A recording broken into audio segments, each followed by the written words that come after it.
Hi friends, welcome to Aadhish Samayal.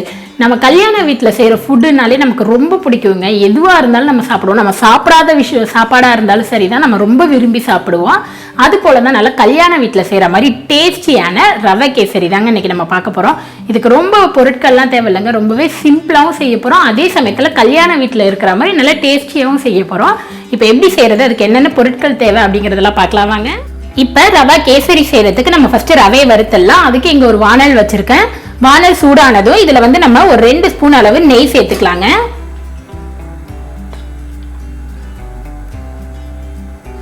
நெய் வந்து நல்லா உருகுனதும் இங்க வந்து ஒரு 10 முந்திரி வந்து எடுத்து வச்சிருக்கேன், இதை சேர்த்துக்கலாம். இப்ப இதோட ஒரு 10ல இருந்து 15 கிரேப்ஸ் எடுத்து வச்சிருக்கேன், திராட்சை, உலர்ந்த திராட்சை, இதையும் சேர்த்துக்கலாங்க. இதை ரெண்டையும் சேர்த்து விட்டு அடுப்பை மீடியம் ஃப்ளேம்ல வச்சுட்டு நல்லா வறுத்து எடுத்துக்கலாம். நல்லா செவந்து வர்ற வரை வறுத்தா போதும், ரொம்ப கருக விட்டுறாதீங்க. அடுப்பை மீடியம் ஃப்ளேம்ல வச்சு வறுத்துக்கலாம். இப்ப பாருங்க, முந்திரி திராட்சை நல்லா வறுந்து வந்துருச்சு. திராட்சைலாம் இந்த மாதிரி நல்லா குண்டு குண்டா வரணுங்க. இப்ப வந்து நம்ம முந்திரி திராட்சை மட்டும் நல்லா தனியா எடுத்து ஒரு பிளேட்ல எடுத்து வச்சுக்கலாம்.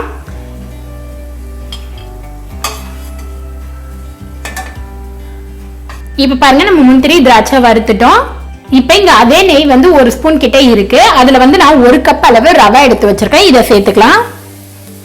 இதை சேர்த்து விட்டு நல்லா 1 நிமிஷத்துக்கு மீடியம் ஃப்ளேம்ல ரவையை வறுத்துக்கலாம். நல்லா வாசம் வர்ற வரை வறுத்து எடுத்துக்கோங்க.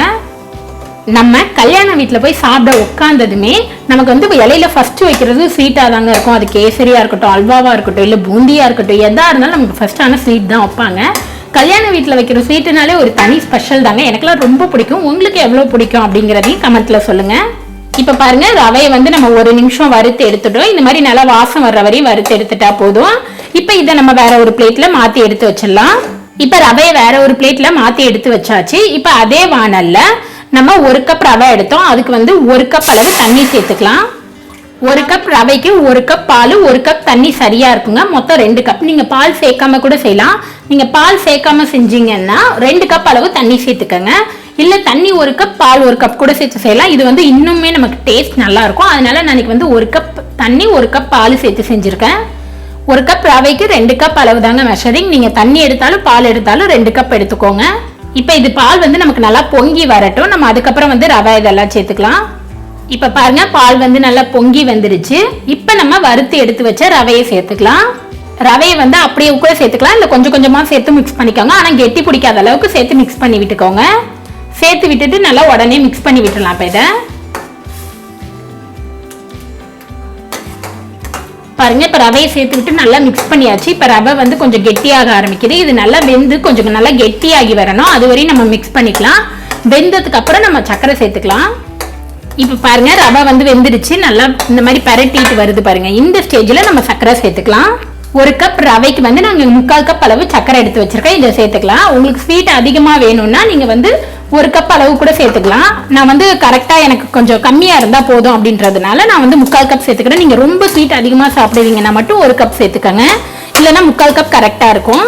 இப்போ இதை சேர்த்து விட்டு நல்லா மிக்ஸ் பண்ணி விட்டுலாம். நம்ம சேர்த்த சர்க்கரை எல்லாம் வந்து நல்லா மெல்ட் ஆகி நல்லா இப்போ ரவை எல்லாம் வந்து கொஞ்சம் லிக்யூட் கன்சிஸ்டன்சிக்கு வரும்.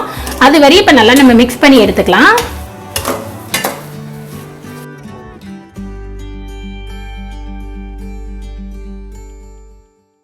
இப்ப பாருங்க, நம்ம சேர்த்த சர்க்கரை எல்லாம் சேர்ந்து நல்லா மெல்ட் ஆகி இந்த மாதிரி கொஞ்சம் தண்ணியாக ஆரம்பிச்சிருச்சு.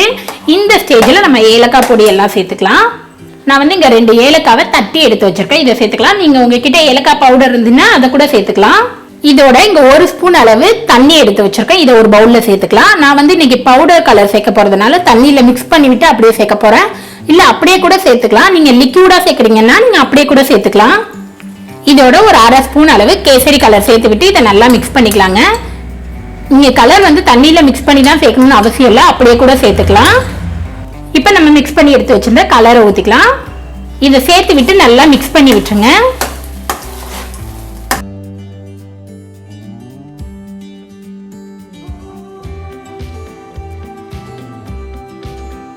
இப்ப பாருங்க, நம்ம கலர் சேர்த்து விட்டு நல்லா மிக்ஸ் பண்ணியாச்சு. எல்லா இடத்துலயும் படுற மாதிரி நல்லா மிக்ஸ் பண்ணிட்டோம். இப்ப நெய் சேர்த்துக்கலாம். நமக்கு கேசரிக்கு நெய் அதிகமா இருந்தா இன்னும் டேஸ்ட் நல்லா இருக்கும். நான் ஒரு 2 ஸ்பூன் அளவு சேர்த்துக்கிறேன். நீங்க ஒரு 2ல இருந்து 4 ஸ்பூன் கிட்ட சேர்த்துக்கலாம். உங்களுக்கு நெய் ரொம்ப பிடிக்கும்னா 4 ஸ்பூன் சேர்த்துக்கலாம், அதுக்கு மேல சேர்க்க தேவையில்ல. இப்ப நம்ம நெய்யை சேர்த்து விட்டு நல்லா மிக்ஸ் பண்ணிட்டுலாம். அந்த நெய் கேசரி எல்லாம் ஒன்னா சேர்ந்து வரணும், அந்த அளவு நல்லா மிக்ஸ் பண்ணி எடுத்துக்கலாம். இப்போ பாருங்க நம்ம வந்து நெய்யை வந்து நல்லா ரவா கேசரியோட சேர்த்து நல்லா மிக்ஸ் பண்ணியாச்சு. அந்த கேசரி வந்து நல்லா அப்சர்வ் பண்ணிடுச்சு. இந்த ஸ்டேஜ்ல நம்ம வறுத்து எடுத்து வச்சிருந்த முந்திரி திராட்சை எல்லாத்தையும் சேர்த்துக்கலாம். இதை சேர்த்து விட்டு நல்லா மிக்ஸ் பண்ணி விட்டுருங்க.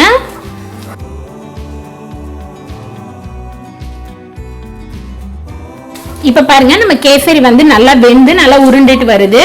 இந்த ஸ்டேஜ்ல நம்ம அடுப்பை ஆஃப் பண்ணிடலாம். நமக்கு ரவை வெந்துருச்சா இந்த மாதிரி கையில எடுத்துட்டு நல்லா உருட்டி பாத்தீங்கன்னாலே தெரியும் வெந்திருக்கிறது. இந்த மாதிரி நல்லா ரவை வெந்ததும் நம்ம அடுப்பை ஆஃப் பண்ணிடலாம். அவ்வளவுதான் நம்மளோட ரவா கேசரி சூப்பரா ரெடி ஆயிடுச்சு. அவ்வளவுதான் ஃப்ரெண்ட்ஸ், நம்மளோட ரவா கேசரி சூப்பரா ரெடி ஆயிடுச்சு. இப்ப நம்ம டேஸ்ட் பண்ணி பார்த்துடலாம்.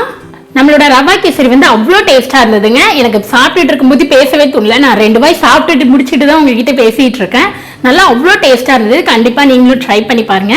நெக்ஸ்ட் நம்ம சேனல்ல வந்து உங்களுக்கு என்ன மாதிரியான ஃபுட் வேணும், ஸ்நாக்ஸ் வேணுமா, இல்ல வேற ஏதோ கிரேவிஸ் டைப்ஸ் வேணுமா, ஸ்வீட்ஸ் வேணுமா, இல்ல வேற ஏதோ சைனீஸ் ஃபுட், இல்ல வேற என்ன மாதிரியான ஃபுட் நீங்க எதிர்பார்க்குறீங்க அப்படிங்கறத வந்து கமெண்ட்ல சொல்லுங்க. முடிஞ்ச அளவு நான் கூடிய சீக்கிரமே உங்களுக்கு அப்லோட் பண்றேன். உங்களுக்கு இந்த வீடியோ பிடிச்சிருந்துச்சுன்னா லைக் பண்ணுங்க, ஷேர் பண்ணுங்க, கமெண்ட் பண்ணுங்க, மறக்காம சப்ஸ்கிரைப் பண்ணுங்க. கூடவே இருக்கிற பெல் பட்டனை பிரஸ் பண்ணுங்க. அப்பதான் எப்ப வீடியோ போட்டாலும் உங்களுக்கு நோட்டிபிகேஷன் வரும். நெக்ஸ்ட் ஒரு நல்ல ரெசிபில உங்களை பார்க்கறது வரைக்கும் பாய். பாருங்க நல்லா அவ்வளோ டேஸ்டா இருக்கு.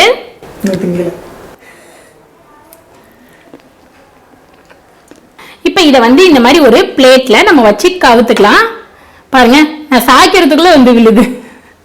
நம்மளோட ரவா கேசரி சூப்பரா ரெடி ஆயிடுச்சு. இப்ப நம்ம டேஸ்ட் பண்ணி பார்க்கலாம். போட்டோ எடுத்தியா? ஆமால.